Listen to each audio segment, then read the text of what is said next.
Can everybody hear us in the back? Good. Call to order special meeting of January 6, 2020. All please rise, pledge the flag. I pledge allegiance to the flag of the United States of America and to the republic for which it stands, one nation, under God, indivisible, with liberty and justice for all. So we're all here this evening to hear a short presentation and then do a question and answer regarding the proposed settlement agreement between the Village of Nelsonville and Homeland Towers and AT&T. There's seats up front. You want to sit up If front? anybody has any problems hearing or anything, just raise your hand. We have a microphone, but we're going to try not to use it just without overpowering. Just to introduce you while you're standing up, this is Adam Rodriguez of Blakely, Platt & Schmidt. Good evening. He's our insurance company appointed attorney who's been litigating this matter for us. He's here to answer any questions that the community has or to help or assist us answering any questions the community has.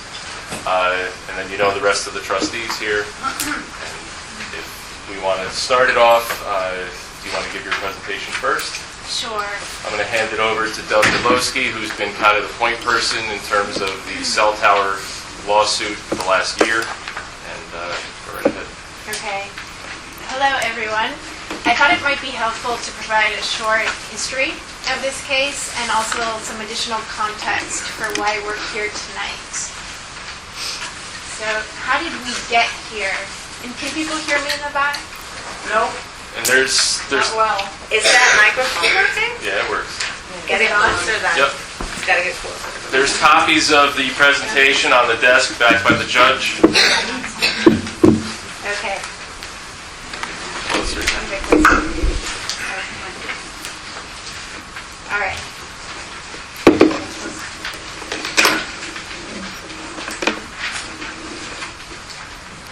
So, how did we get here? In the summer of 2017, Homeland Towers, Verizon, and New Singular, which is AT&T, applied for a permit to build a cell tower of 110 feet at 15 Rockledge Road. The structure, which under federal law could be raised an additional 20 feet without needing village approval, would quite literally tower over the historic Cold Springs Cemetery. Over many months, the Nelsonville Zoning Board of Appeals held public meetings, hired experts, reviewed hundreds of materials. A group of local residents formed the Phillipstown Cell Solutions Task Force, working with independent experts to build a solid rebuttal. And in full disclosure, I was an active member of the group, and so I know the merits of our case well. In June of 2018, the Nelsonville ZBA voted to deny the special use permit. Later that month, Homeland and the carriers sued the village, alleging a violation of federal telecommunications law. And these are some design variations submitted with the original application. Most of you are probably very familiar with them.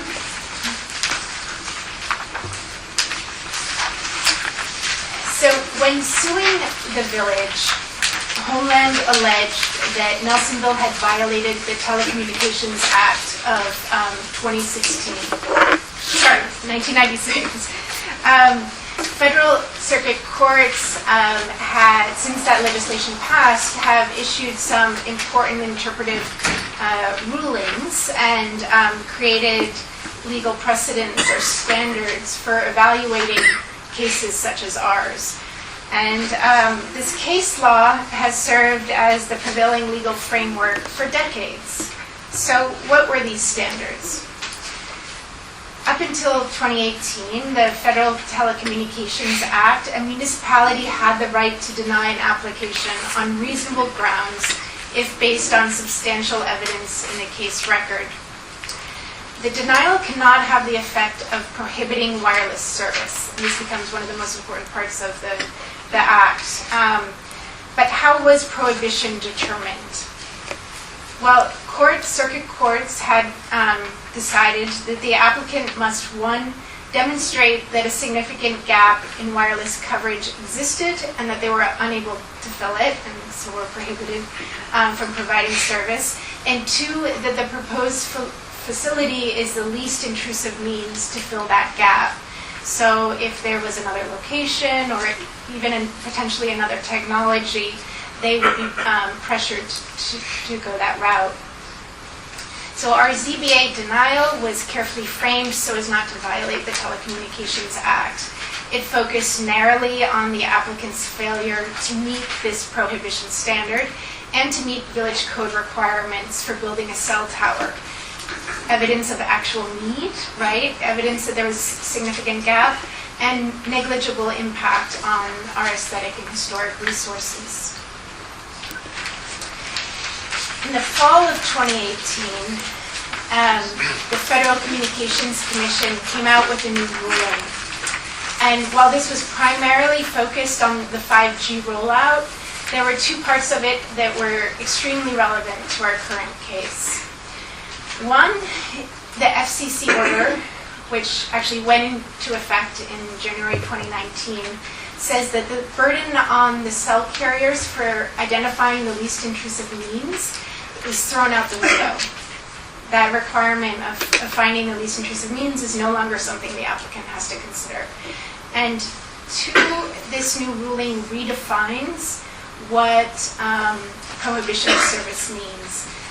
According to the FCC, it means anything that materially inhibits the carrier's potential in the marketplace.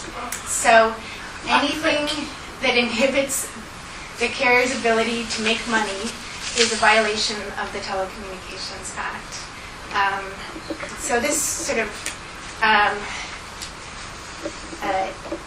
was disastrous for local municipalities in many ways. It was a deregulation of the telecom industry that the FCC wanted to carry out. So, with this legal background, the new village board began handling the case, and so I can really only speak to what's been going on since April 2019. When we came on board, most of the discovery period had ended, but we held depositions, we submitted expert affidavits and summary judgment letters. Our original insurance-appointed lawyer was dismissed by the insurance company, and Adam Rodriguez joined us. We held our pre-motion conference. The federal judge weighed in on the merits of each side. I should be clear that he did not read the full record. He was relying on the summary judgment letters for the most part, but he encouraged settlement as expected.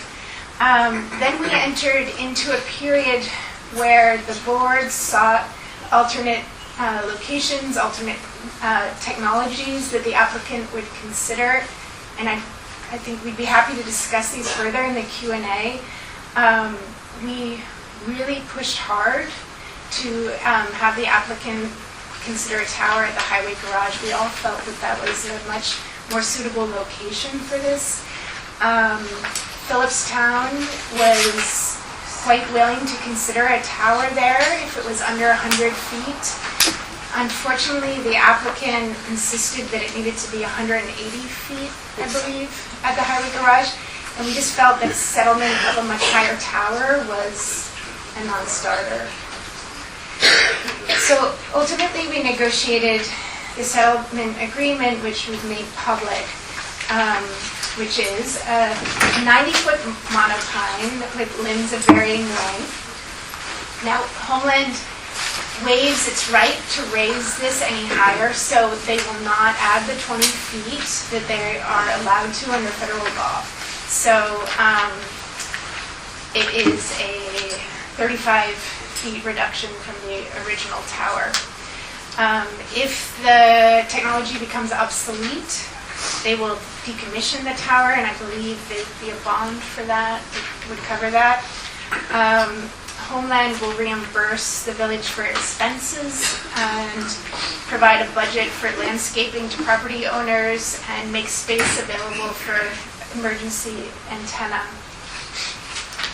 When we realized that the monopine was the only real option that the applicant would consider, we sort of worked to tweak the design of it so that it would look as natural as possible. We were inspired by the monopines that are used in the Adirondack State Park. That's how we got the limbs of varying lengths, so it didn't look like a rounded bristle brush. And we ended up here with this revised drawing. Now, I think it's safe to say that no one on the board, or almost no one, thinks that this is a desirable outcome in any way. We're extremely frustrated and understand your frustration too. We just wanted to share some of the constraints, very real constraints that we've been working under, especially with the new FCC rule. So here are some pictures that Homeland provided when we were doing the negotiations for the revised design. So this is pre-cell tower, post-cell tower. We know that Saratoga, as they did in the original application, chooses the angles that are the, not necessarily the ones that will show the tree at its most intrusive. We had discussed with them the option of having a discrete flagpole. They would agree to a flagpole at 110 feet, but they wouldn't waive the right to raise it. So it would be 130 feet. And the second part of that, which I think was even worse, is they wanted the right in the future to be able to put an adjacent flagpole right next to it. So here again, without anything to, and with the monopine, that's before they agreed to the varying limb length. So it would look a little more natural than, and that's So at this stage, we have a sign-in sheet. If people have come in late, I'll let Mindy, maybe we can just have the first couple pages and then leave it back there for any stragglers that come in. We're going to open it up to public comment, any questions. I just ask that you be respectful to each other, to us, and try to keep your comments somewhat brief and try to hit us all at once. I don't want to keep going around 3 or 4 times like we have in the past, because we have a real crowded room today.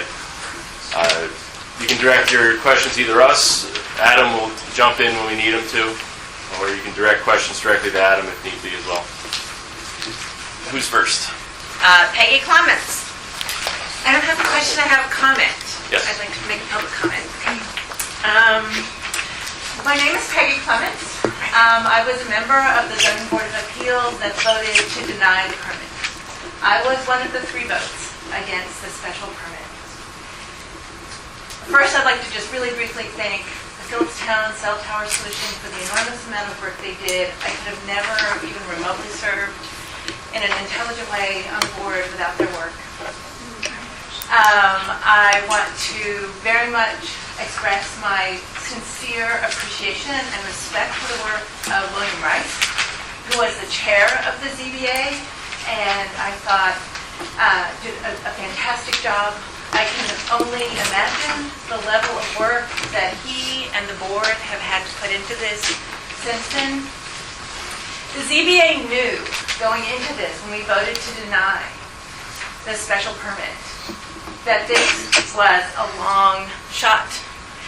At the time, before the legislation or the change in the regulations that Doug mentioned, we already knew it was a long shot. We knew that the decks were stacked against us. We knew that pursuing this as a legal case had the potential to put the village at significant risk.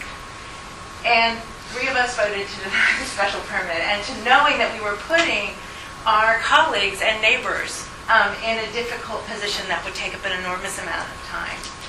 I have every faith that this board has done everything they can do to get us the best solution to a situation that none of us wanted. I never made any secret of the fact that I hated the entire process and was not very graceful about it, quite honestly. So I'm actually standing up to say I enormously appreciate the work you do. I definitely understand the enormous risk. I follow what happened with Phillipstown when Phillipstown decided to accept its negotiated agreement. I have faith that you all have done the best that you can do for the village in a very difficult situation, and I will definitely support the village accepting this negotiated agreement. Thank you, Peggy. Thank you, Peggy. Thank you for your service. Okay, next we have Maria Stein Marison. Hi. And I know many of you. I'm Maria Stein Marison. I am the director, founder, co-owner of the Manitou School, just down the road. I live in Garrison, so I'm also a Phillipstown resident. And I also want to just echo the thank you for the enormous amount of work and stress and just anxiety that this has caused to all of us. I've been part of this also from the beginning, and I'm also very upset that we're here and that we're still fighting this fight.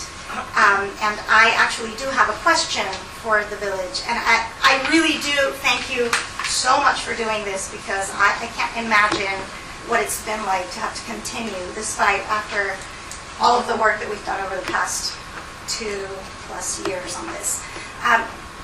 What can we do to continue to fight against this? How can we, as residents, as very, very interested stakeholders, do to support the board in taking this back to federal court to a judge who will actually read the documents, who will give us a fair hearing instead of accepting this settlement? And how can we support you in that decision? That's my question to the board. I mean, at this stage, in terms of this tower and this application, we had our shot in federal court, and this is going to be the settlement of that. I can talk about going forward what we're doing in terms of 5G technology and other things that are coming down the pike in terms of getting in front of that, so that we have a better footing to stand on the next time somebody comes knocking with a cell tower proposal or a DAS proposal or whatever it is that's the next thing down the line. But I mean, my hands are kind of tied right now to speak about continuing the fight, because we're at the stage where we're trying to entertain a settlement, and I don't want to misspeak and put the village at further risk. But Great. So, quick follow-on. What happens if you do not accept the settlement? So at this point, the deadline for the plaintiffs, Homeland, Verizon, AT&T, to file what we call motions for summary judgment, their motion, is January 31st, so they would be filing as of now. That's their deadline. It's been extended a few times in order to talk settlement. Once they file their motion, I would have to start preparing. I didn't think I needed this. I would have to start, so just quickly, the plaintiffs, Verizon, Homeland, AT&T, they would have to file their motions for summary judgment by January 31st. As soon as that's filed, I would have to begin working on our response and cross-motion for summary judgment. That briefing would continue and end sometime in April, and then it would go to the judge, and the judge would consider it and make a decision one way or the other. I mean, there are a million different scenarios by which he could resolve the motions. We could end up in a hearing, a factual hearing. It's sort of impossible to say how the judge would rule, but that would be the process sort of in the short term. And it would be the same judge, right? Just for clarification. It would be the same judge, and just to address something you mentioned earlier, he's a fair judge, just to make that clear. He has an open mind and he looks at issues, and I've appeared before him many, many times, and he's a good judge.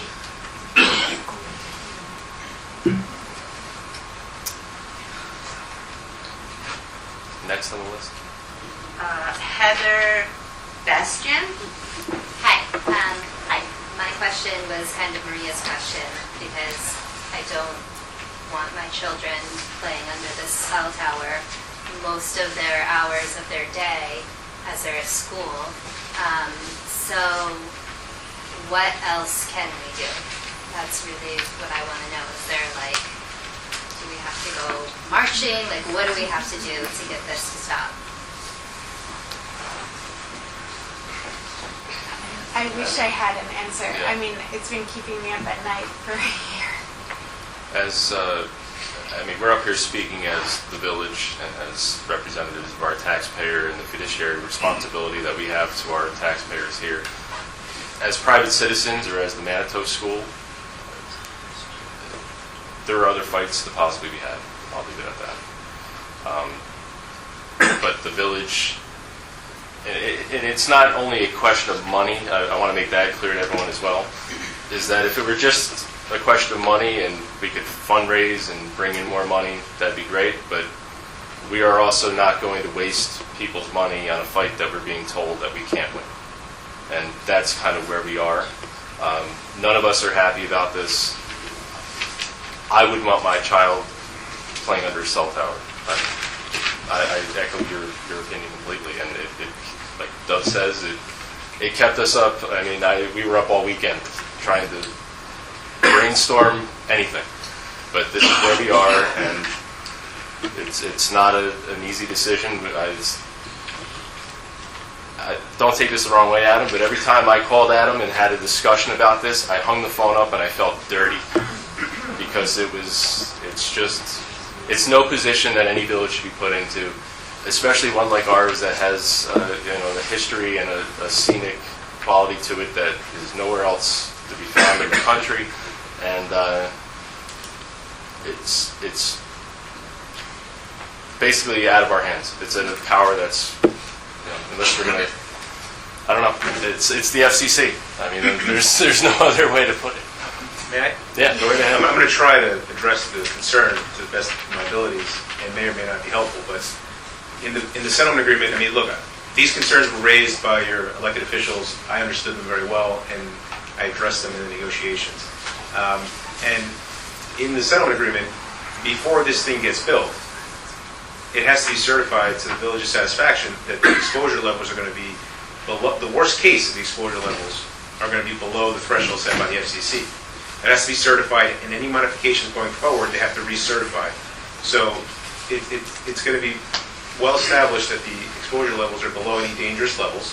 And our expert has indicated very clearly that in his experience, these exposure levels are always significantly below the maximum levels that are set by the FCC. I hope that's helpful.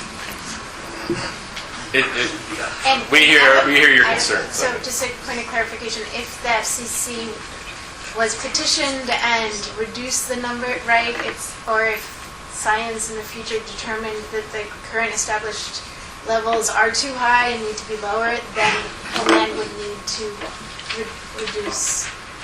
Well, I suppose in theory, although, from what I understand and what I'm told by our expert, these things are never anywhere close to the maximum level of exposure.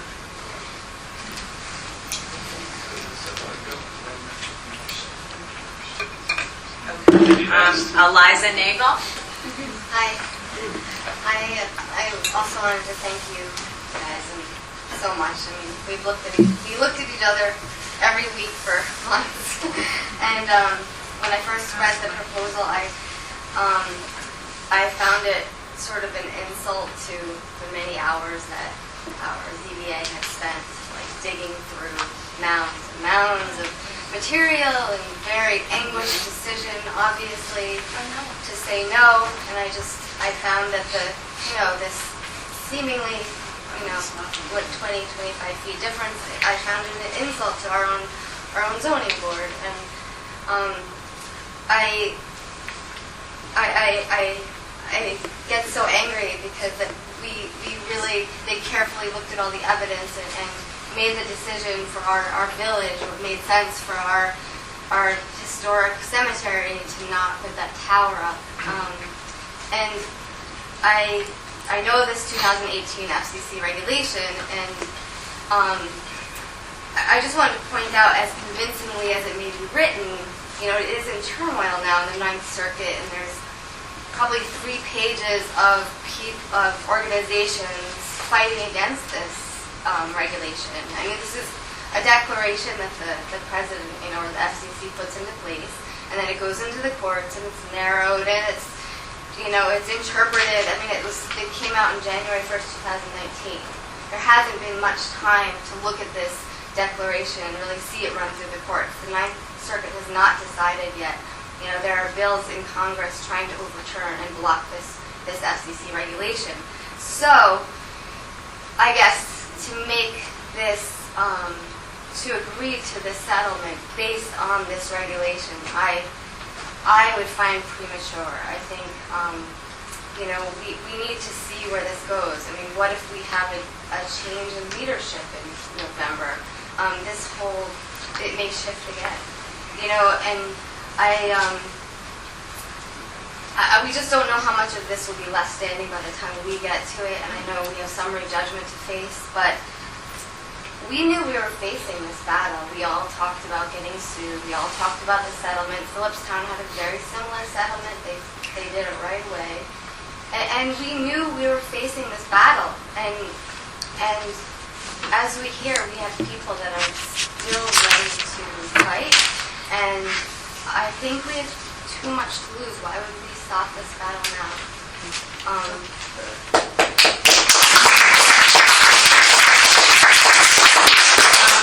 I also just wanted to make one point. Also, I take hope in the fact that it's a fair judge, and I think it's a vulnerable FCC declaration.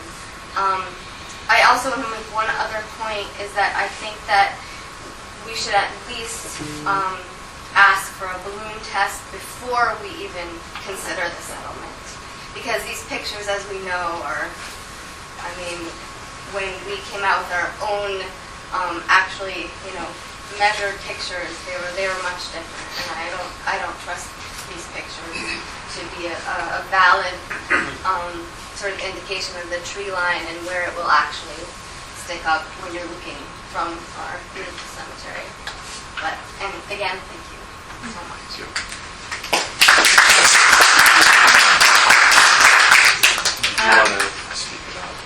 Well, Adam, you asked for a balloon test today. Yeah, the request was rejected. I can get into reasons, but there's a no. I hear the concerns about it being kind of a change in politics and things like that the law could change. And one of the things we were discussing earlier is just how much of a bipartisan push this is, and the pressure that's put on the FCC. It's Democrats, it's Republicans, it's independents, and they're all, our governor is one of the strongest proponents for putting these cell towers in the Adirondacks and in these scenic areas. That's all I can say, is that I'm hopeful that the laws change going forward, but I'm not very optimistic, and if I were, I'd be saying a lot different things, and I wouldn't be here. We wouldn't be talking about this. And just speaking to Adam, before the new law was passed, we were facing a very uphill battle, and now we're facing an impossible battle, is what it comes down to. And I'll say it one more time, is that everyone up here, we just have to think about the risk, as Peggy put it, to the village. And if we follow this through to the very end, in the best case scenario, we would lose and they would tell us basically what to build. And I think that's where Phillipstown was as well when they settled. It's basically the same posture. Yeah. But they have a bigger budget. Well, it's also, I think, important to recognize that the village is never going to have more leverage, really, than it has right now. Because once the plaintiffs file their motions and spend time and money doing that, their inclination to settle is going to basically be zero. They'd rather just wait and see. They've sunk all the money into it. Ken Levine. So, from my understanding, sitting here listening to what you said and everything from the past means it's a done deal. Is that what you would basically say? What would be anything as a long shot? What is it, 99 to 1? You asked for odds on success? Yeah. I couldn't give you that. Oh, well, something that makes us all know exactly we're done. The guillotine's coming down and that's that. It's as the Even if we stay in the game and try to find resources to try to make it happen. I know there's a money issue. We don't want to see the village go down the tubes because we can't afford it, and that's what they're actually doing. How much more time could we get out of it if we were to go and fight? What would be the time frame of saying, no, you know what, we really want to go to court, we want to go to D-Day? What would be the time frame, and would that be enough time possibly for this 5G to kick in? And if it was a... They can't hear you in the back. I'm talking to myself then. I heard you. I don't need this, that's for sure. All right, so the bottom line is that, what is the bottom line? How much money are we talking about that would have to be extended by the village to go into the overtime and face the judge? What are we talking about? It's difficult to say with any degree of precision, but the summary judgment is one piece of this. Once that's fully submitted to the judge and the judge makes a decision, there could be an evidentiary hearing, which could take significant amounts of resources in addition to the resources expended in the summary judgment motion. There could be additional briefing after a hearing. This could go on for months and months. And then even if we are successful in that process, they would undoubtedly appeal because they would be so far in financially that the appeal would be something they would definitely want to do. That would take more resources from the village. I mean, that whole process could be $100,000 or more. Which is nothing compared to our health. All right, so in respect to the board, then coming back to that, you'd say if he said it's $100,000, I guess we don't have $100,000 in the kitty, do we?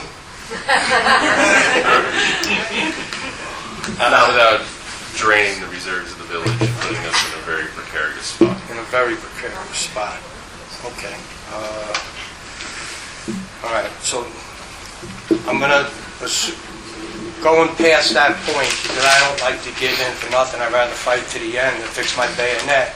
But if it's going to be salvation that we're looking for, because they got us by you know what, and we don't have much more, then we have to make sure that what's presented to us now is correct, and that there's no what ifs in relationship to the 90-foot monopine. It's a 90-foot monopine, and they're going to bring up the deck, and it's not. I mean, these are the things that I would be looking at, because I wouldn't trust them as far as you could throw them, obviously. So if you're talking about 95 feet, we're measuring it from ground level as we see it on the site plan now. Is that site plan, are they going to fill it? Is they going to do a foundation that's 25 feet because it has to support this? So the question is, whatever we're being told, we want to know it's going to be correct, or at least I want to know it's going to be correct in what's being presented. I don't want to switch a shell game played on us once we give in and say, we're surrendering and we want this. Because for them, this is, I don't know if it's, let's, for instance, they decommission. Why would they decommission? Because 5G rolls in and they don't need that anymore? What is, Any- I any- want to understand that. Any future technology that makes it obsolete, rather than leave it there in perpetuity forever, it's held in escrow by the village to decommission if And say what- Homeland goes out of business. All right, so what's, I don't see a number for that, on the decommission. It's a $50,000. There's a bond that they have to put up, Right. so that if they don't do it, they go out of business, the village has the money to decommission it. Okay, but is the $50,000 enough money to decommission that? It's I doubt that would be, well, the number was verified by the village engineer, so yes. This settlement has been negotiated and vetted through the village engineer, the chair of the zoning board, chair of the planning board. They've all had eyes on it. Adam and the members of the board, we have gone back and forth with negotiating this, I don't know, for over 2 months now. Beginning with trying to get what we thought was the best. I didn't know you were in negotiations for that matter, per se. I don't recall getting, And the building inspector were really involved. Overseeing the site plan. We go forward. okay, so within the agreement, they also have to buy out the parcel of land? Now, when they buy it, who holds the deed? They will hold the deed? Right now, the property is still owned by Doug Logan. This settlement is stipulated on the fact that they become fee simple owner of the property, which means they buy it. And if they don't buy it, the tower doesn't get built. Okay, so they buy it, it gets decommissioned. Is that property now going to be mountain rule for 10-acre zoning? What's going to happen then? It reverts back to its current zone. I'm going to ask you, you're the lawyer. I'm sorry, what was the question? If it gets decommissioned, when it gets decommissioned, but eventually 5G is going to roll in and they're going to, oh, it's obsolete because they already don't want to throw the towel in. So when that happens, okay, they hold the deed to that property. The property's in a mountain district, which is 10 acres. So actually, once they build the tower by the draft stipulation or draft settlement, it goes into a conservation easement on the property where it can never be developed beyond the cell tower. So the rest of the property stays as is forever.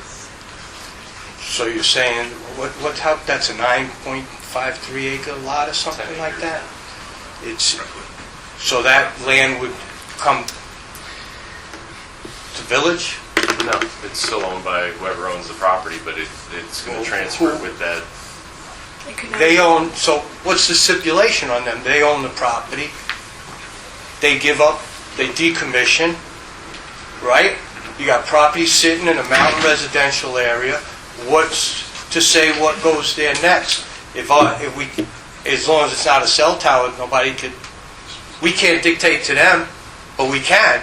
But in this case, we can't. But you couldn't build a 5-story building there. It's our laws come back to, how do we know that we're going to get what we need when that happens? Because it's going to happen down the road. Hopefully I'll still be alive to see that, but hopefully, I guess I will be. I think they're going to have maybe 5 years there, and then things are going to change again. So what happens? Can we have the deed reserved back to the village of Nelsonville? Can we become captive? Can it get donated to OSI, let's say, whatever? Will it be parkland? Will it be a house? What will be there? So that's going to happen. So, in order to build the tower, they have to file what we call a restrictive covenant on the Logan property, which prohibits the development of the property according to certain terms.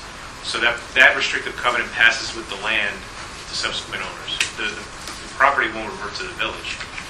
But to the extent someone wants to do something there, it's still subject to the village's reasonable, approvals under the zoning code and zoning codes, basically. But if they hold a deed, that's right? Simple deed to property. Fee simple. They own it outright. We don't have nothing to do with it anymore once this deal's made as a village, right? The property's separate. It's private. But everything is still subject to the laws of the village, all development. All development, but who, are they gonna be, in other words, does it go back to somebody else, or sits there and they sell it? They give it to the real estate agent? What do they do with it? I'm not sure I understand that last question. I think he means if in 20 years from now the tower's obsolete, they remove the tower, does that restricting covenant still on the property? Yes. So it restricts their ability to build outside of the footprint of the cell tower site. Okay. So to answer your question, when they take the tower down, it's probably going to revert back and always be forest, Okay. which would be a best case scenario that hopefully happens. Homeland's, 5G. They'll just turn it into 5G. We're giving them the right to do that. well, No, they're going to use The it. tower's there, they can build it on. the Homeland, Kenny, I will gotta, I'm reimburse- going to have to cut you short though because we got a Yeah, huge I have crowd. like 5 or 6 more people too. Okay, I'll get through with that, sorry. Homeland will reimburse the village for expenses in an amount of $36,000. And that's good with you guys? Those are legal costs associated with the approval process. We can't ask them to pay for legal costs that are Okay, incurred. next, during I'll the move to the next one. This is probably the most important one. There's only $30,000 for landscaping and property owners near the facility. Who's going to facilitate how that money gets spent and who gets to spend how much of those people that are physically, not just in the scope of, they're physically impaired by this tower and the effect it has on them. That's, I mean, who's going to assess and say, well, yeah, you're going to need bushes, you're going to need this, well, I need a privacy fence. Also wasn't brought out. The noise pollution that possibly can be generated out of their generator. Who's going to make sure before that they get the green light to move forward? I'll go out there and spend the night up to hear it. Let me turn it on. What about the neighbors? Are they going to hear it? These are things that have to be concrete. And if they're not concrete, They are concrete. well, nothing's concrete till it's done. We know No, that. I understand that, but they have, like I said, been negotiated. They're in the draft stipulation agreement, which we have copies of if you want, right here, They're also online. online as well. Okay. Who holds them to that? The federal judge. But the noise, the privacy fence, that's all addressed in the settlement agreement. All right. Let me give up my time. We'll try to use the microphone where we just got the message that everyone's not hearing us. You want to pass this?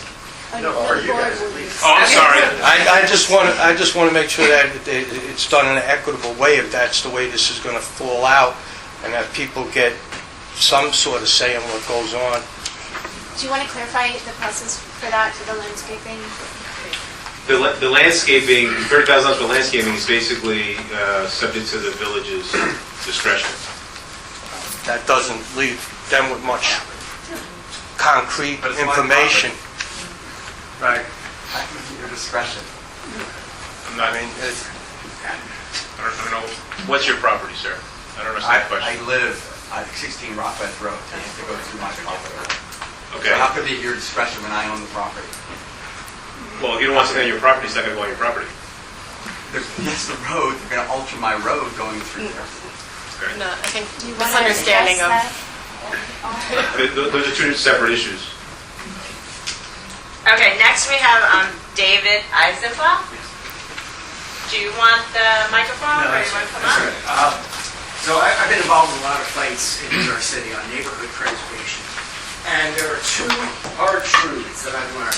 And everybody in this room needs to know that, especially you. Number one, there is no compromise plan. It's a myth. There's only the real plan. The real plan that the developer has, or in this case, the cell phone tower. When they want to build an 85-story building or an 85-foot tower, they say they need 100 feet or 100 stories. Then you go through a dance, and everybody works hard, and you guys put a lot of effort in, and they keep you dancing, and they keep you drawing it out, so that you can come back and you can say, oh, we worked out, we got to compromise, everybody. And then you can go to sleep at night, and when we look up at it, we can say to ourselves, well, at least it wasn't 100 feet. But it's a myth.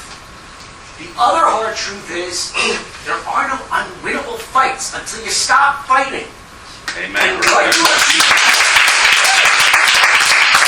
you are choosing to do is stopping to fight. And yes, you're going to have a lawyer, and they always do, who's going to tell you it's unwinnable. You find another lawyer. No disrespect, Adam. You find another lawyer. You find an ambitious lawyer who wants to make a name for himself. Maybe he wants to get into politics. Maybe he's an activist lawyer. You got three issues here. You got history, you got public health and children, and you got the environment. In any fight, you need just one. You got three, and you can win. And you file a lawsuit, and you file a motion, and you drag it out. You drag it out to the next hearing. Then you come up with some other thing. You drag it out. Time is money for them. Meanwhile, you work on every single politician. You got Sean Patrick Maloney in the neighborhood. You camp out on his lawn. You knock on his door. He comes around your doors when he wants to get elected. You knock on his door. You get him involved in this fight. You get every single politician to start talking about the threat of 5G. And believe me, they're going to put 5G on that tower. Exactly. They are going to put 5G on that tower. You don't worry about this thing becoming obsolete. They're going to figure out how to use it with the 5G. You file the environmental motion on that. You get every politician talking about how this is going to threatens the health of our children. And I guarantee you, they're going to walk away because they're not going to want to deal with this hornet's nest. This bad publicity. That's how you fight. And you're choosing not to fight. Let's just be clear about that. And you have your reasons, and that's that. But you have to fight, not surrender.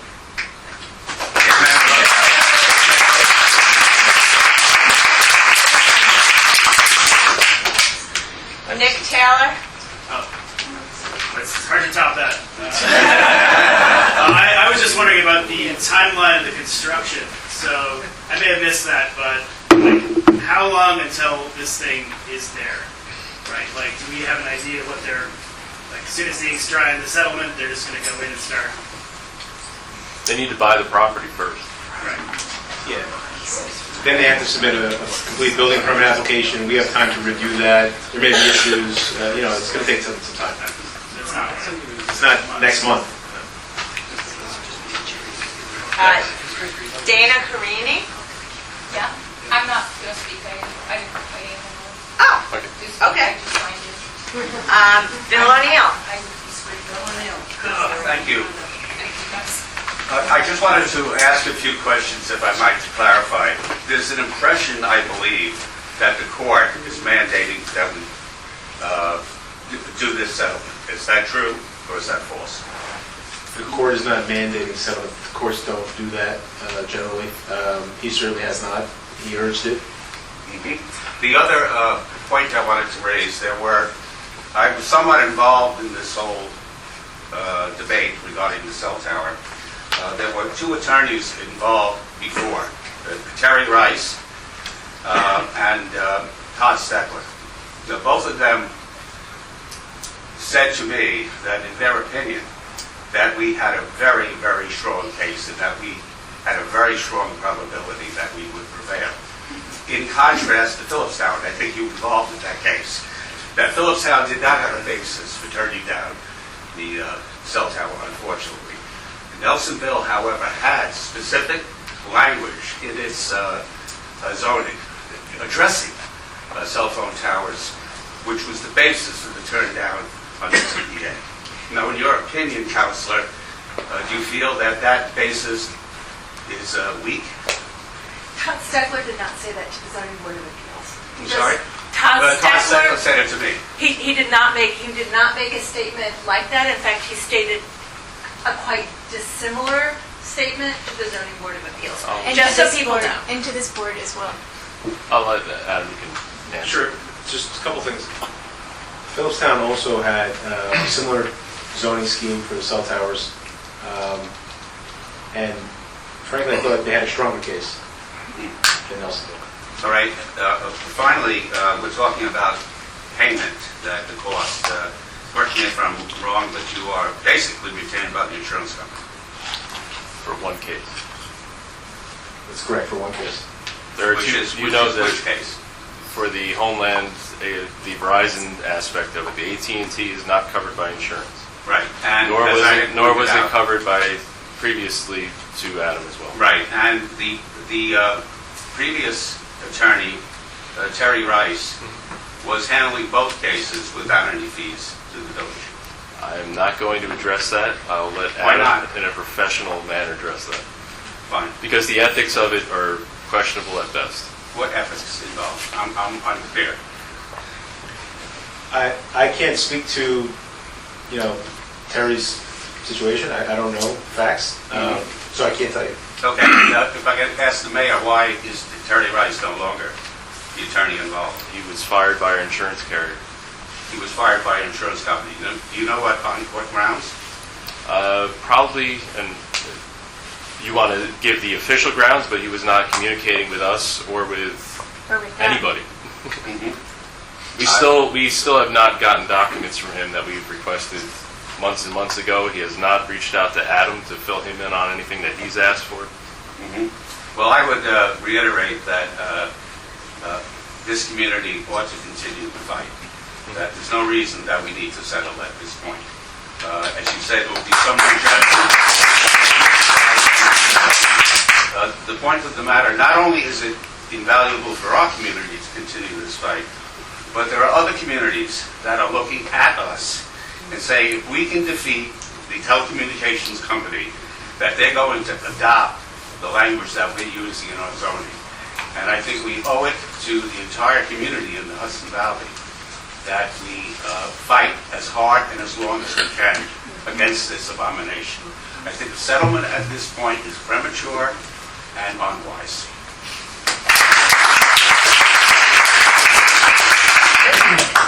That's everybody? That's it. We've gone through the I have a list. question. Sure, Liz. If the new FCC regulation didn't take effect until January 2019, and the decision by this village was in 2018, why is the new regulation even pertinent? Because the decision would have been made based on what was the law at the time, the law and the regulation at the time the ZBA and the planning board made their decision. So it's not a new rule exactly. It's an interpretation of an existing rule. So it's not like it's applying retroactively. It's the FCC saying this is how this rule is interpreted. Is there anyone else? Jeff Rossi, I live on Rockledge. First of all, thank you for your help. Obviously, this is beyond disappointing. I have a couple logistical questions, and I know there have been discussions about an incremental whip antenna on top. Has that been discussed? I just want to know some logistics. We asked about who's going to be checking on the build. So, like all of that, I'm not saying we need to answer it now, but will that be determined before we move forward? Well, we can address some of it now. I mean, in terms of the whip antenna, 95 feet is the height. There is room for emergency services, whether above, below, or if it's even used. I don't think it would be above 90. Yeah. It's at the village's option. There are antennae that can go on top that are, you can't see them. They're real thin, sort of slender reeds for emergency services. But that's at the village's option. The question I had really was about the wording around obsolete and obsolescence is sort of, we're all talking about 5G. Completely coincidental. I was at a dinner party right before Thanksgiving. I was talking to a nice gentleman who told me he was a lawyer working for AT&T on this case. Completely insane. Tried to play it cool. He probably knows Adam very well. Yeah. So he made it abundantly clear. I asked the question. I said, well, if this continues in litigation and 5G technology comes on, wouldn't that make this tower obsolete? And he said, no. He's like, we build 5G on top of these towers. It's made to retrofit. So just for the room, we kind of waiting for this and for just to understand, 4G rolled out 10 years ago, and we haven't rolled out 5G yet. So wait for 6G. Just to start thinking about the timing of this. So who determines obsolescence here? Is building 5G on top of a 4G tower obsolete? Well, I think not having been there for the conversation, I think on top of doesn't mean physically on No, top no, of. no, but- Just to be clear. Yeah, So, repurposing. look, I think it's a frequency that they may already be using in the area, so I don't think it's going to materially alter the tower or anything. Well, it continues the duration of time that is not deemed obsolete. Yeah, that's a fair statement. So who determined, so if we are building on top of, if we are building 5G on top of retrofitting an old 4G tower, is that obsolete technology? If I were to put a new car engine in an old car, like I'm trying to understand at what point are we determining obsolescence, because that becomes a big factor. That would not be obsolescence under the settlement agreement. Okay. I'm Ethan Kerr. I'm a parent of a less than child of a man too, and love a lot of other ones running around there too. And so I talked about the science behind this. I've run middle school experiments that show that these kind of electromagnetic waves, even from Wi-Fi routers, impact developing seeds. Right? We know this in every other country. This is actually a thing. Somehow we haven't figured it out here. But I just want to name about this property. We keep talking about this property this kind old gentleman who is at some of these meetings owns. And there have been some really generous appeals to him. And that seems like a pretty obvious. I heard you really clearly say they wouldn't get built if the property wasn't owned by the company. So, that seems to be a pretty logical point for us to focus some energy on, right? We've got tons of money, by you, but there's lots of money in this hillside and all these glorious homes and pretty affluent folks around. Yeah, so that seems like a pretty logical direction for me to think about going. And the I don't know about property, anyone else, but sorry to interrupt, the I also- property was yeah, on the some- market, right? Yeah. Yeah, 5 years ago. It was years ago, and I don't know what agreement they have in place now with Homeland, if any, but I mean, just in terms of the stipulation, that is how it's written. If Homeland does not obtain ownership, it does not get built. Right. I mean, the question is, what are they paying for? Do we know? No, We don't know. no, I mean, he's a private owner dealing with a private organization. Has the that- board approached him about that? Are you able to approach him about that? Informally, not since I've been mayor. Okay. He didn't seem very amicable to it. Just to be clear, my understanding is that they already have an option to purchase. So I can't imagine how he would still have, I imagine the transfer would be subject to that option. Someone from Homeland stated that they were also talking about payment in perpetuity, so I don't know if that had changed from when we did a walkthrough. And I was talking to someone at Homeland. They actually said they weren't going to buy the property, that they were essentially going to lease it from Logan, and he was going to get payments. So if that has changed since then. That's changed. That has changed. It Okay, needs that to was- actually change ownership for the tower. Okay, so that's different. So I'm thinking if I need to sum up this meeting in my own simple world, I think the question many of us are asking right now is, are you going to join us, fight it, or are we going to fight it ourselves? With this fight against this power? Are you, as the people who we choose to represent us and take care of all our needs, and I'm not underestimating any of your time of work and efforts on this. The question is, I feel like many of us want to fight it, and are you going to join us? I think four of us came from the fight, and speaking for myself, there's a village and our responsibility to all of the village taxpayers and residents that needs to kind of take precedence at this stage. And I think Peggy Clements, when she started the evening, was very spot on. There is an enormous risk to a village our size going forward with this. We have a very limited budget, and it is. We could fight this to the end. We could, but there is no guarantee that we're going to win. Number one, and just from what we're being told, we're not. It's not going to make a difference.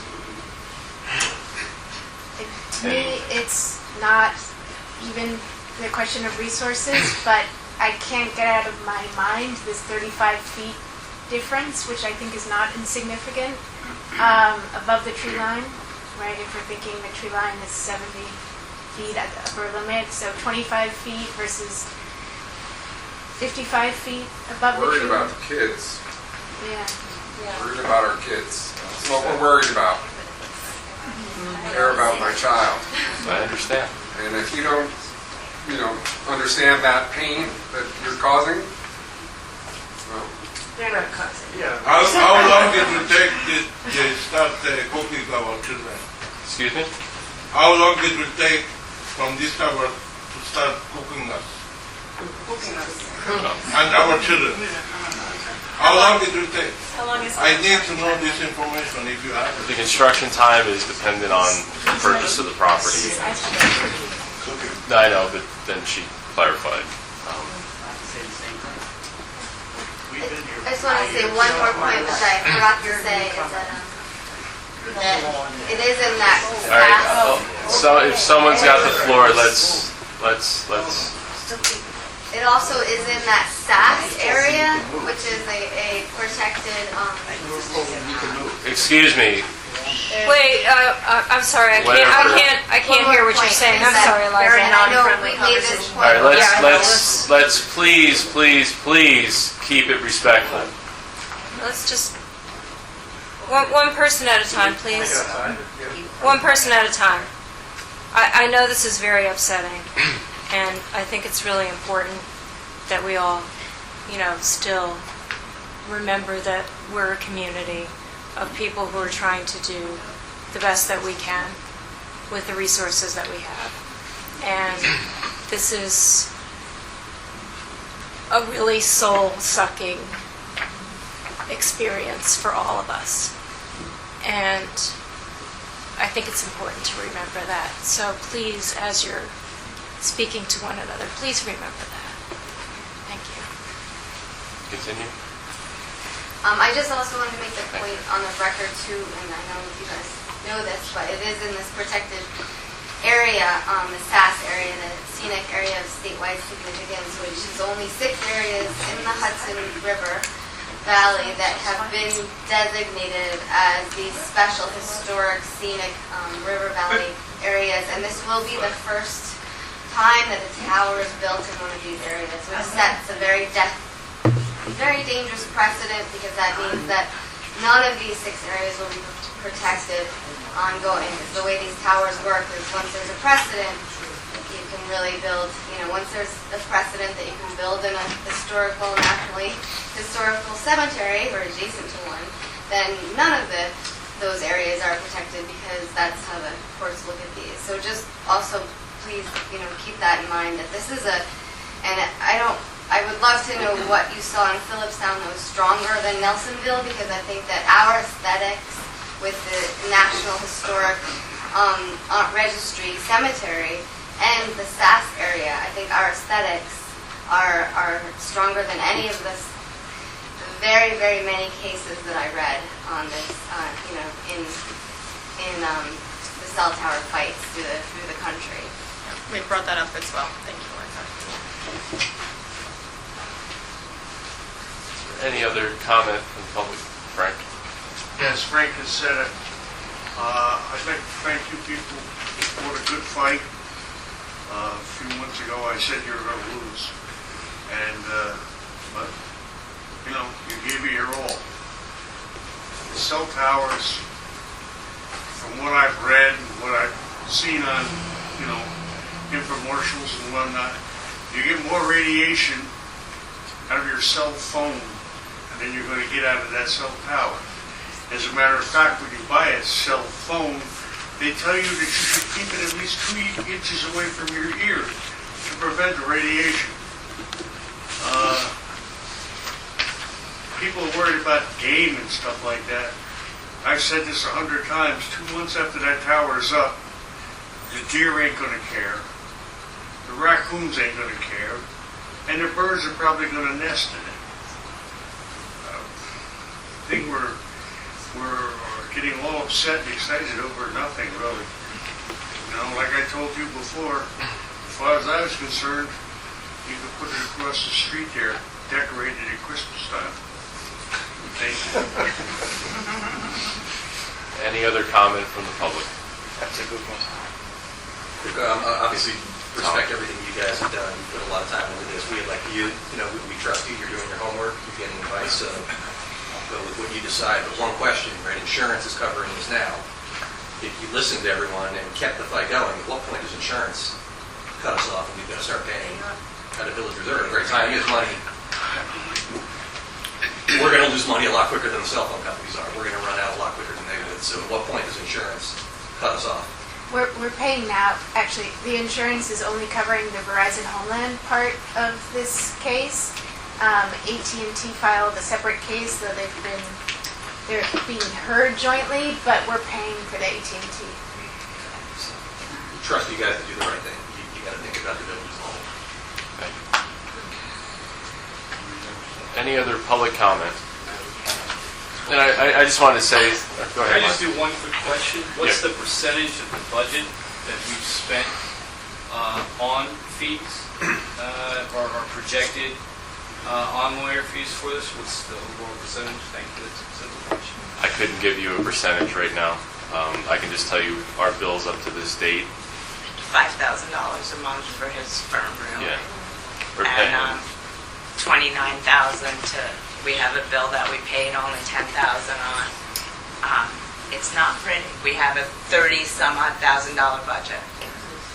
It's For legal, For- just about for the year. just about You as spent almost your entire percentage of your, you said you had a bill for $29,000. Yeah, we've gone We've over. exhausted. We've gone Exhausted over your the legal budget. And just to echo Adam's point, there is no, sorcerer ball to tell us that this is going to cost $50,000, $100,000, $200,000. God knows how long it goes on for. Well, and what's the estimated value of the property if you just bought it? That I couldn't tell you. Well, that's what it is. That's what his question was, basically. It was on the market 5 years ago for about $600,000 to $700,000. Really? Not saying he didn't sell it, he can get it. Do you have a question? It is that we Hold on, Joe. We got one up front here. Go ahead. Excuse me? Why did they choose the graveyard? Why did they choose that piece of property Yeah, for a that's a cell good tower? question. Well, they chose it because that property owner offered it to the cell company to build there, and it's a suitable location. Joe? Thank you. Joe Palmer, Cedar Street, Nelson. It just occurred, would you be allowed, once the deed transaction takes place, to classify the property at the highest possible tax rate? I'm curious about that. It seems to me that they're changing the nature of what that property is. I think it definitely opens itself up to being reassessed, and that's something that we'll look into. Thank you. That's actually a quick question. There's going to be a company making money on that piece of property. Will we be taxed differently than, say, me, Lou Stewart, down from it? Yes. Okay. I just want to make sure we're getting our money. If we end up losing and they're going to be making all the money off of this, the town gets its fair share. Bless you. Bless you. Along those notes, have you researched whether there's a limit to the taxes that you can place? That's a good question. We have not, no. I've been trying to fight it to this point. Generally, there's like an appraised value. Yeah. It's a reasonable limit based on appraisal methodology. I could see it leading to another lawsuit. We did a little, got imagine with that. Is there anybody else who would like to make a public statement or a comment or question?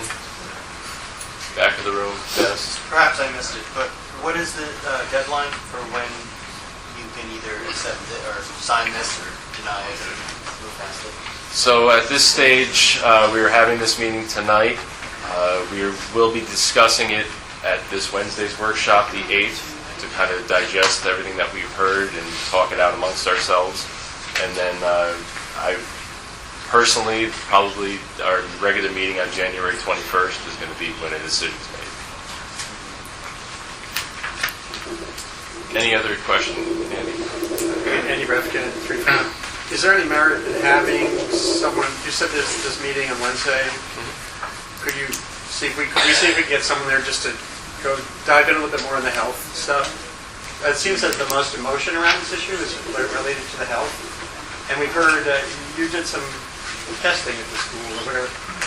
What was said earlier about sources of radiation is So I hate correct. to say it, so I'm Ethan. I was a middle school science teacher a long time ago. We know that this radiation is unhealthy, but the FCC ruled that we couldn't. It was no longer valid because the Right. FCC owns the courts, right? So it's. But what I'm talking about is different. It's about, can you measure the similar radiation from everything else around you? But it's not even, it's a moot point. not in the admissible. court I know it's law. moot. Does everyone understand it's moot? I mean, that's not even part of the settlement. It's not even allowed to be talked about. Just to recoup what happened during the zoning, the ZBA case, and as part of this fight, the FCC has ruled that you can't use health concerns as any kind of measuring tool. You can ensure that the levels comply with the FCC regulations. Yes. Right? That their levels are safe as per the FCC's limitations, which the settlement agreement definitely requires.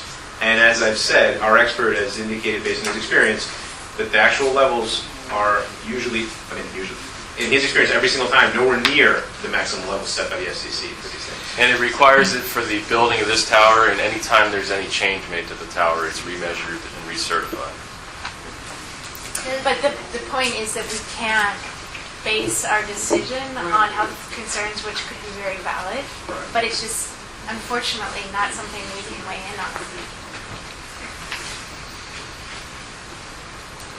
Any other public comment or statements? Anyone in the back of the room? Nobody?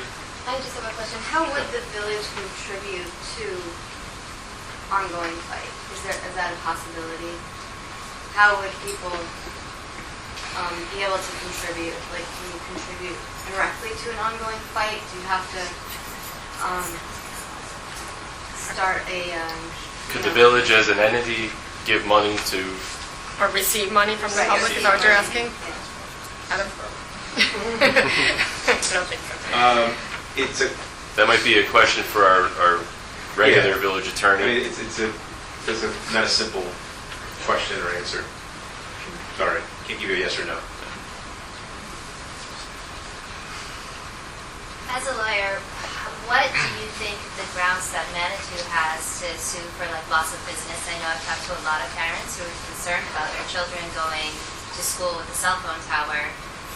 Is that an avenue that you think is approachable? I don't know enough about the facts. I'd have to understand the situation better to analyze it. There's nothing that comes to mind. Any other questions? I don't want to close the meeting without hearing from anybody who wants to speak. Only a statement on Marty Sullivan, whatever you thank you all for all your good work and all your efforts going through this thing. I'm glad you were representing us. Thank you. Thank you. I have one more follow-up question. And I apologize because we had to come in late if this was covered already, but in terms of this property being developed in this way, which seems antithetical to the surrounding area, we all understand both on paper, according to designation, according to just feeling. Does it set a precedent for other kinds of development around it on neighboring properties? Not that I want to ever see this area go this way, because it is so unique and it's where a lot of the tourism to our area comes from. That's why a lot of people move here, and including my family. So my question is, in terms of the setting a precedent side of things, what can we imagine once this becomes sort of an industrially a zone in which industrial construction is acceptable? What other kinds of industrial construction become acceptable at that point? Our village zoning laws are going to remain in effect, and it's not for a lack of our zoning laws that are making this happen. It's the fact that the FCC has really preempted us from controlling this, I think. So it's only the FCC that at this point has this sort of loopholes. There really is no way to stop a private landowner who wants to put a cell tower on their property. Yeah. Other than there not being a need for them, which unless we're all going to throw our phones in the garbage and be done with, Wi-Fi and digital technology and everything, there's going to be a need for it. But I do hear you about setting a precedent. That's something that's concerned me, especially in the South region. But what I'm hearing you saying is that it's only the FCC and the cell phone companies that have been able to sort of manipulate their interpretation of our zoning code at this point. But who's to say, are there other industries that will soon have, I don't know, I'm just trying to think sort of a few steps ahead. The FCC does get involved with certain things they declare as national security interests, cell phone towers, gas pipelines, right-of-ways for utilities, that kind of thing. I mean, I think I didn't mention this when I spoke about this slide, but this is from the FCC ruling, and in the middle I highlighted where they say, as Crown Castle explained, that Crown Castle is the largest cell tower manufacturer in the country. So anytime a federal agency is quoting industry, the lobbyists have won. Right. It's a real shame. Very, very good question. I appreciate everything you guys have done. However, I think a lot of us feel that this is sort of being thrust upon us as a solution to fix. How do we, as a neighbor who lives on Rockledge, as someone who's worried about the environmental impact, how do we make sure the development, if this does go up, development, the build out, all this stuff is inherent to the zoning laws, and that we know what the zoning laws are, and they don't just throw up the FCC flag that says they can get around all whatever zoning, I'm actually worried that we're not going to be able to get out of my house. I'm worried that they're going to rip down every tree. That is the reason I bought my home. It's going to negatively affect the value of my property, and that build out, if they have this carte blanche to build it, I would assume they have the carte blanche to tear everything up on the way to build it. And so how do I protect, who do I talk to and when to make sure that that doesn't happen? It's enforced by a federal court order. Well, but to take a step back, the details down to what tree will be removed is in the site plan. They can't remove a tree that hasn't already been approved by the village. But there's also what is defined as a tree No. greater than 4 inches in diameter. There's a whole tree, yeah. But it's subject to building permit approval by the village board. I have something to say about that. I'm sorry, in response to that. Well, there's a second thing you mentioned that I forgot what the... Oh, look, if something goes awry, I'm here, I can go to the federal judge, and we can seek enforcement, and there's a mechanism to ensure that they are not only complying with the spirit, but with the letter of the agreement. So the question originally was, is there anything we can do preemptively to prepare ourselves? Is there documentation we can just make ourselves aware of so I know there's an infraction before I see that it's, too late, they already did it? Well, there's the site plan that's attached to the settlement agreement, okay, right, which seems like you've already seen. Yes. But there's going to be a building permit application that's going to come in. It's going to be reviewed. There's going to be a building permit that's issued that also approves the construction documents. I mean, that's all going to be boilable. And that'll be on the website? Yeah, you're right on the website. I'm sorry, I didn't mean to interrupt earlier, but I just have a point to make to your question. What I've learned after joining the Cold Spring Planning Board is that there were trees that were supposed to be protected on the Butterfield development, and that was on the site plan, and they were supposedly supposed to be protected. And then later, and it was a very important tree. It was the big copper beech, and they killed it, and because through lack of attention and lack of maintenance, not following through on the site plan. So I'm sorry if I sort of smirked. I didn't mean to, but it's just because it's on the site plan or it's written out as part of the agreement doesn't mean it's going to happen. That they're going to not, the collateral damage on these kinds of developments, as someone who has watched a lot of development happen, is usually much further than what is indicated on a particular site plan. And I think all the neighbors know that. Like we're all kind of adults here, so we all kind of know that now. Most of us. At the end of the day, you can't control what they're actually going to do. You can only control the approvals and ensure that there's a mechanism to ensure that they do what they're supposed to do, which we have.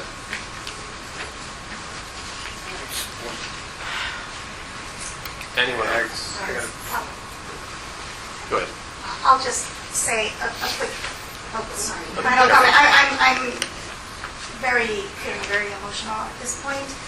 I'll try to stick with what we can talk about as opposed to what we all know we should be talking about, and say that as I started this school and I am now facing the prospect of losing it.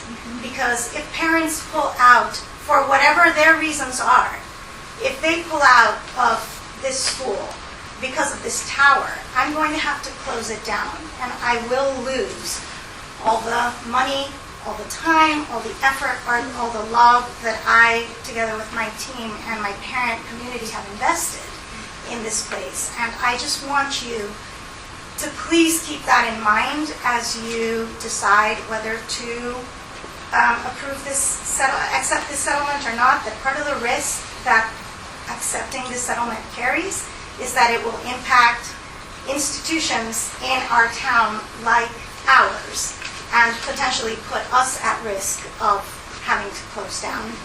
So I urge you to please do not accept this settlement. I know it carries risks to what finally gets put up there if the plaintiffs, they are the plaintiffs, right? If the plaintiffs win, but it also has, even if it is small, the possibility that we may end up with no tower at all. So please consider that. Thank you.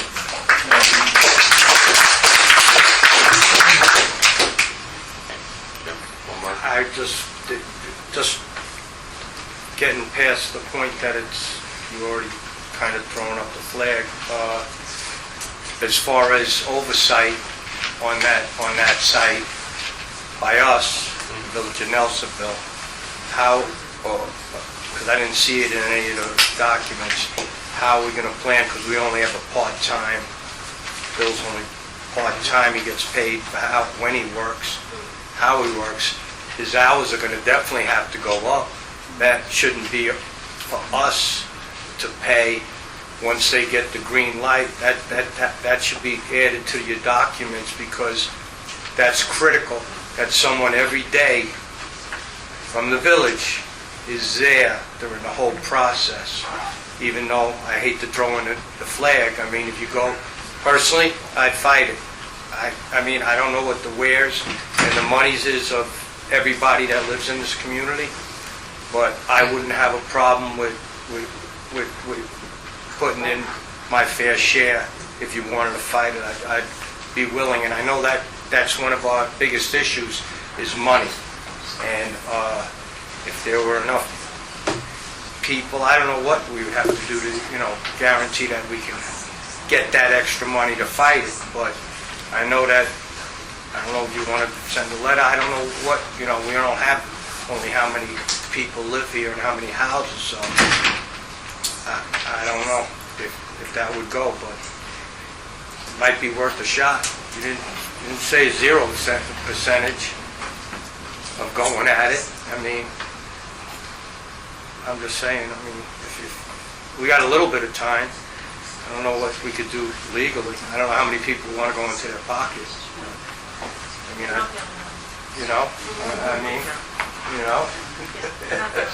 Well, it's not the only one, but the people that are here are people that are invested. I'm already invested. I already live in the house. I see things for what they are. So I don't know what type of group you could get together, how many residences would be willing to pay $500 each to extend this, if that's what it is. That's why it's critical. That's why I was asking numbers, because numbers talk. Numbers talk. If you can get something out there and send it and put it out, I could put a concrete dollar amount on what it would take. I'd be close right enough. there with you. Well, what it is basically our lawyer fees, right? That's basically what we're talking about.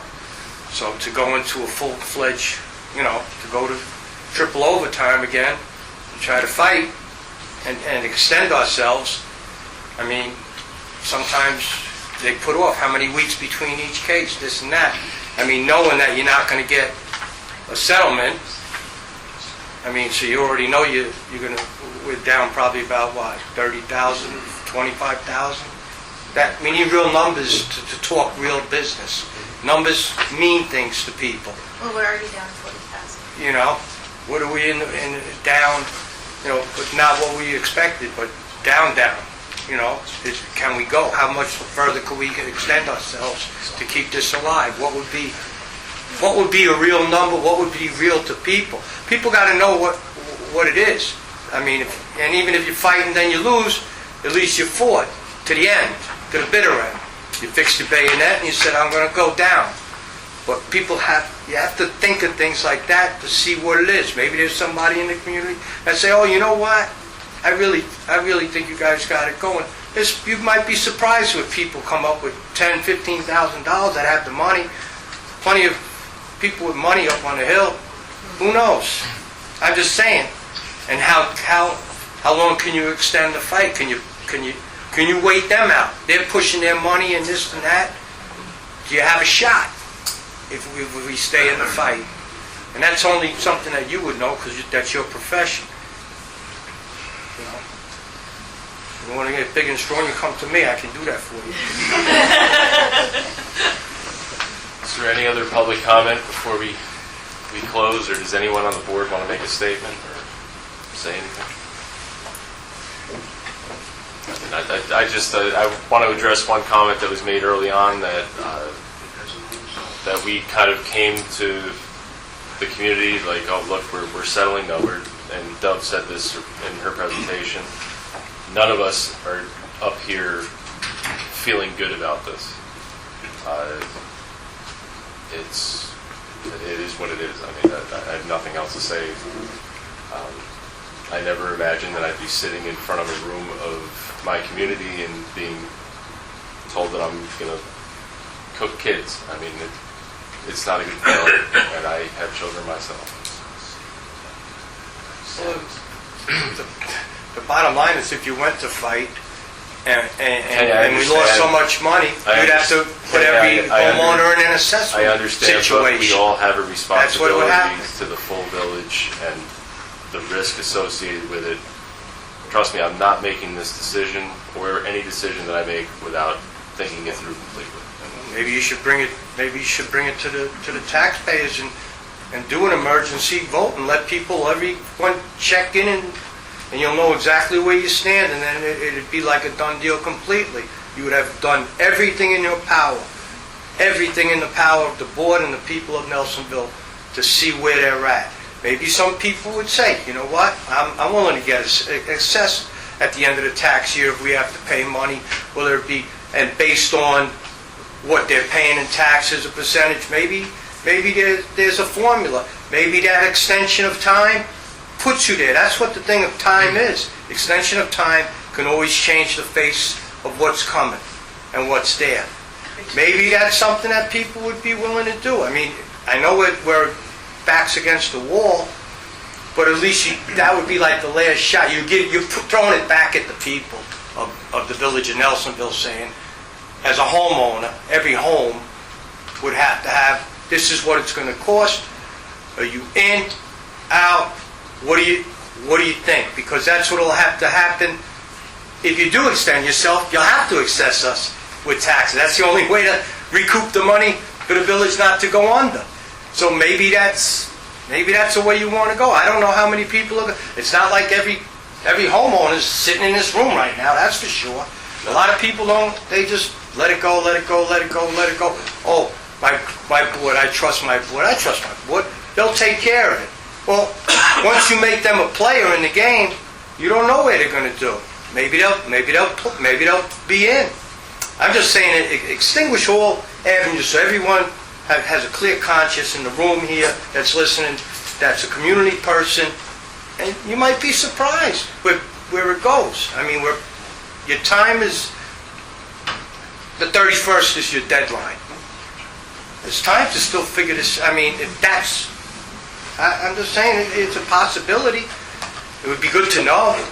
Not because I don't live on Rockledge or Moffett or on Healy Road and I'm going to have to see this thing, probably, maybe not, but hey, at least you gave a shot. If we're all one community, you know, it's not good enough just to say, oh, I live in the village, doesn't matter to me. Oh, it doesn't matter to me. Doesn't matter. It's going to matter to you when we have to put our sewer systems in and we lose our water. It's going to matter then, trust me. And I'll be around for that too, hopefully. Can I ask a question?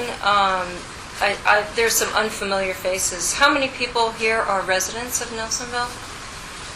Everybody? Huh? How many are not residents? Just curious. No, I know. I understand that. I'm just talking about from the sense of paying taxes. Okay. Any other comments, questions, anybody on the board So you had over- before we close? You had, from what I'm guessing, there was at least 20 households here. Yeah. You know, 20, 500 each, Yeah. 2 times 5. I mean, I would not pay $500 for this. And I'm don't not assume asking. that everybody supports the... no, I'm just giving you the thing, Before, you know, I'm not Let's- trying to let's- be let's facetious or be- anything. I'm just saying reality. we can have the discussions after Yes. we close. Is there That's any- good for the workshop on Wednesday. Yeah, Is we there- will be talking more on Wednesday. Any other comment from the public or questions before we close? Do I have a motion to adjourn? Is there a second? All those in favor? Aye. Thank you, everybody, for coming out. Thank you for serving us.